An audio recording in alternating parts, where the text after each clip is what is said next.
We can't continue to live in a world where Israel is given a pass. This genocide would not have been possible had it not been for the fact that world powers gave Israel a nod and gave Israel the greenest of green lights. In this episode of Center Stage, lawyer and former PLO spokesperson Diana Buttu joins us to debunk some of the myths that surround the war on Gaza. She takes on Israel's claim of having the most moral army in the world and is critical of an international community that often fails to question unsubstantiated claims made by Israel. Diana Buttu, welcome to Center Stage. Thank you. Since the beginning of this war, the world has become more aware of the injustice that the Palestinians are living. Yeah. If you want to sum up the things that were there before the 7th of October, what are the top 5 things maybe the world should never forget about before the 7th of October? You know, I think that people have always given Israel a pass. They always assume good intentions when it comes to Israel. And we can't do that. So the things that are top is for people to understand that what Israel has done since October of 2023 is merely a continuation of what it has done since 1948. It wants to erase us. It wants to replace us.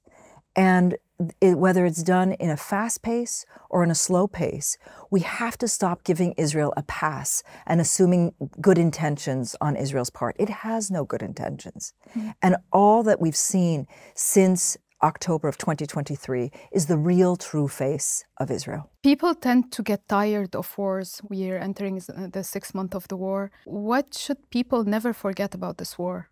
They shouldn't forget that this is genocide and that this is genocide that is being perpetrated live. Palestinians are filming it.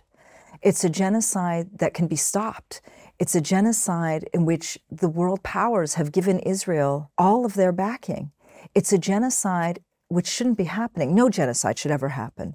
But this genocide in particular is happening against the weakest, most vulnerable people in the international system, which is people who are stateless, who have no army, who are refugees, and against children. And if anything, we should be looking at what Israel's doing now and what the long-term consequences of it are. There is a convention to prevent genocide. There Indeed. is now an International Court of Justice who's looking into what's happening in Gaza as a genocide. What enabled it this time? The world powers. You're absolutely right that there's a convention against genocide, but the international legal system is only as good as the international system is. In other words, it will only protect people if the world wants to protect people. And what we've seen is just how weak the international legal system is, how fragile the international legal system is, and how selective the international legal system is. The system as a system is there, but the world powers have decided that Palestinian lives are dispensable, that they're disposable, that they can get rid of us. And this is where we see not only double standards, but we see the world as a world community, I'm not talking about the governments, but as a world community, stand up and be demanding better, be demanding an end to this genocide. And that's where our efforts have to be now, is we now have to push our governments to act, which is the sad reality. Mm-hmm. Do you think that now the case in front of the ICJ, we saw that the Prime Minister of Australia is being put on trial for enabling genocide? Yes. There are so many cases individually in different countries against world leaders. Do you think that this alone, this kind of lawyers who are concerned about human rights, activists who are concerned about human rights, are going to be able eventually to push for a better enactment of this international system that is there? That is the main thing. That is the sad truth, that the system is there. But how come we are still hostages, all of us, to political decisions? It's important to keep in mind that law is just a tool. It's not the end game. And law is there to be used, but it's also many times been there to be abused. We've seen that the development of this international legal system arose for one group of people and not for another. And the fact that we now see that Palestinians are using it, we should keep in mind that, again, it's just a tool. It's not going to be more than that. Is it an effective tool? Remains to be seen. But this is where our energy must keep going. We can't continue to live in a world where Israel is given a pass. This genocide would not have been possible had it not been for the fact that world powers gave Israel a nod and gave Israel the greenest of green lights. And so now is the time where we as a global community have to be standing up and saying to Israel, stop. This is why things like the boycott, divestment, sanctions movement are so important, to make Israel pay a price. This is why it's not just Israel, but those who are supporting Israel have to also be boycotted, divested from, and put sanctions on them as well. And I think when we work in this way and we understand that law is a tool, it's not the end, then we will see a better result. It's going to take time, and it's time that we quite frankly don't have. This genocide now, as you mentioned, is entering into its 6th month. And it's not just that Palestinians are being killed by Israeli bombs. They're being killed by deliberate starvation on the part of the Israeli government and by Israelis themselves. And that's why it's so important for us to be acting now. It's easy for people to tire. I get it. You know, the images are horrifying, but it's even more horrifying to live that reality. But people who are tired now, they're saying, we said it all. We've been saying stop the war. We've been pleading for Palestinian rights, and there's no one listening. What can we do more? No one's listening. So how can people keep up with fighting for the rights when when they don't feel that they are being heard? Actually, they are being heard. There is now a shift in policy. We are now seeing that countries are standing up and saying enough is enough. And it's only because of the work of people who have been making their voices known, who've been outraged, who've been going to protests, who've been writing letters, who've been demanding better from the corporate media, which has facilitated this genocide. There is a shift. Again, it's not happening fast enough, but there is now a shift. And it's the first time we see globally that there is this groundswell of support for Palestine. What are the main things that make it clearly a genocide? Look, genocide involves 2 things, and you don't need to be an international lawyer to know this, but it's 2 things. One is the idea of preventing life, and the second is intent. In Israel's case, they've done both. They've made it clear that they don't want Palestinians to live, both in their words and in their actions. We've heard the president, a so-called lefty, say that there are no innocents in Gaza. We've heard the minister, one of the minister of they call defense in the country, refer to Palestinians as being human animals.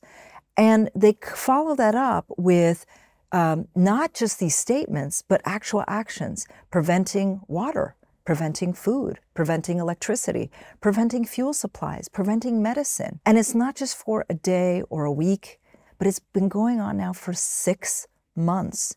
People are starving. It's a deliberate starvation that is being inflicted by Israel. So when you look at the sum total, it's the preventing of life, not just killing, but preventing of life, and with the intention to do so. You know, when I used to live in Gaza. I used to live in Gaza City.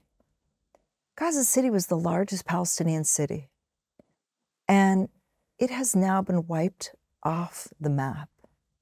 And that means not just the buildings, the heritage, the cultural heritage. Israel has bombed everything from parliamentary buildings to mosques to churches to hospitals. All of it has been within Israel's wrath. That is genocide. That's genocide. When we talk about the intent, what about the videos from the soldiers online? Israel continues to say that they have the most moral army in the world. They even issued a statement that all the videos we see online do not reflect the Israeli army policy or conduct. But then we see what we see online. Is it also a proof in ICJ that this is intent of genocide? Absolutely.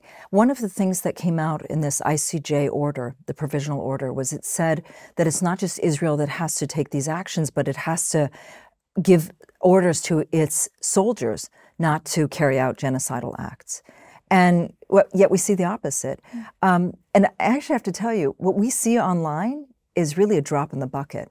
of what is actually happening. Not every soldier is filming, but the stuff that we're seeing should be sending everybody questioning. It should be outraged by what Israel's doing.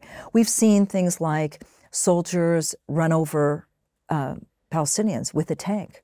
We've seen them go into buildings and blow up those buildings. We've seen them do proposals as they're blowing up a building. We've seen them dedicate the bombing of a hospital to their child's birthday. We've seen everything from them rummaging through the undergarments of Palestinian women. We've seen them looting Palestinian houses. We've seen them show how they're shooting people. We've actually also heard Israeli officials say that they know where every single bullet goes, which means that they know that they are killing 30,000 Palestinians and over 12,000 Palestinian children. We know this. Now, it's not just that, but I'm somebody who I live over there, and I know what it's like to hear the genocidal speak that comes from your neighbors.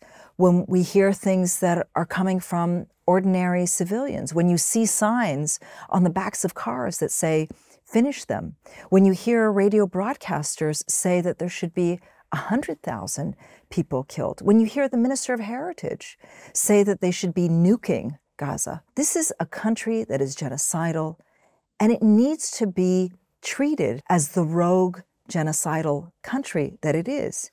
Instead, it's being coddled by the United States. When you see all this speech, it's hard to imagine that it only started on the 7th of October. So what were the signs before the 7th of October that Israeli community did not really want to live with Palestinians? This is such an excellent question, and it goes back to 1948. You know, for Palestinians, we as Palestinians living on that land have always been made to feel as though we are there by accident. We have a Minister of Finance who has said that the only reason that Palestinians remain was because Ben-Gurion didn't finish the job in 1948. But it's not just the statements, it's also the actions. Each and every day, Israel carries out a violent act against Palestinians. In order to maintain the occupation in the West Bank, it requires violence. To steal land is violent. To put up an Israeli checkpoint is violent. To rob children from their houses, to steal them from their houses and put them in jail is violent. To kill Palestinians is obviously violent. Every aspect of the occupation is violent. And if you look at just from January the 1st of 2023 until October the 6th, Israel had killed 248 Palestinians with this day-by-day violence. Where was the outrage by the international community? Non-existent. Where was the outrage by Israeli society? It didn't exist, and it doesn't exist. Today, as we now see that they've surpassed killing 30,000 Palestinians in Gaza, their concern is not about the destruction that they've heaped on Gaza, the genocide that they have perpetrated. Their concern is instead how it is that they'll be viewed in the international community. Their concern is what it's doing to their soldiers who are carrying out genocide. That's what their concern is. Now Canada decided to fund UNRWA again. Yes. After it was part of the countries who decided to defund UNRWA when Israel claimed that part of the UNRWA staff, 12, like they cheered for the 7th of October, or that they were somehow part of the 7th of October without actual proof. Yeah. So do you think that there is still a chance to keep UNRWA and for the world to understand what is UNRWA and why Israel wants to kill it? You're raising a really important issue. Palestinians are so dehumanized in the West that any allegation that Israel makes against Palestinians somehow sticks. And what was fascinating about the defunding of UNRWA was that it came within one day of the order by the International Court of Justice demanding that Israel stop carrying out acts of genocide. And it was done deliberately in order to shift attention away from the ICJ and shift attention onto Palestinians and back onto October 7th. It was very deliberate. Why did those countries cut funding? because they've spent their entire political capital on believing Israel. They've spent all of their energy in believing Israel's lies, and it's been proven that they're liars. And yet they continue to believe Israel rather than believing Palestinians. That's the essence of what it's like to be a Palestinian. When we tell them what Israel is doing, they're looking for additional proof. But when Israel lies blatantly, they accept the lie and run with it. And it's only later that they look into it and they say, oh, well, maybe there was a mistake. But I want you to think about the damage that was done to Palestinians from the day that this funding cut happened, which was January the 26th, until the current day. It's over a month and a half. And the reason that they are now resuming funding is not only have the allegations never been proven, but because they know that Israel's committing genocide and is lying about it. But instead of them holding Israel to account, which is what they should be doing, instead of them demanding that Israel stop and instead be putting these soldiers in prison for acts of genocide, they're just simply going to continue the humanitarian aid process. Netanyahu says that the war might take up to 2 years. The Americans want to discuss the day after. UK and USA are starting to consider acknowledging a Palestinian state. They're calling again for two-state solution. You were part of the negotiations of the two-state solutions more than 20 years ago. With all the settlement, the colonialism settlement within the West Bank, now what they took in Gaza, their stated out and their clear plan for what they want in Gaza, what's left for the Palestinians to negotiate? There's nothing left to negotiate, and that's why I've been very opposed to negotiations for about 20 years now. The negotiations were a method of keeping Palestinians subjugated, and there is nothing to negotiate. Instead, it's now time for the world community to act. And I don't want to hear some false statements about a peace process or a Palestinian state. The time is now for Palestinians to be given their full rights, their right to return, their right to their homeland, their right to live freely, and their right to be free of Israeli control. That's what's needed now. But instead, they're going to spend more and more time talking about Israel and what Israel needs and what Israel wants and its so-called security needs. And I can tell you, as somebody who was involved in this process, that it was always a question of putting Israel's quote-unquote needs ahead of Palestinians, always, as though somehow Israelis are superior and Palestinians are inferior. And we have to change that equation. There is no idea that somehow they're superior.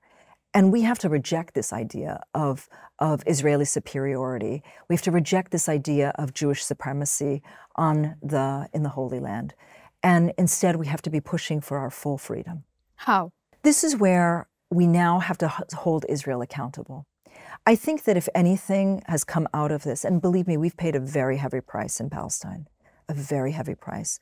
When you look at 30,000 Palestinians killed, that's 15% of the Palestinian population. 15% of the Palestinian population has been affected by this genocide. It's a huge number. When you look at the destruction of the entirety of Gaza City, as I said, the largest Palestinian city, when you see the trauma that's been inflicted on generations of children, if anything, it should be now the time that Israel's held accountable. And we can do it, just in the same way that apartheid South Africa was held to account for its crimes. We can do the same when it comes to Israel. And I actually believe that our day will come. Thank you very much, Diana Buttu. Thank you.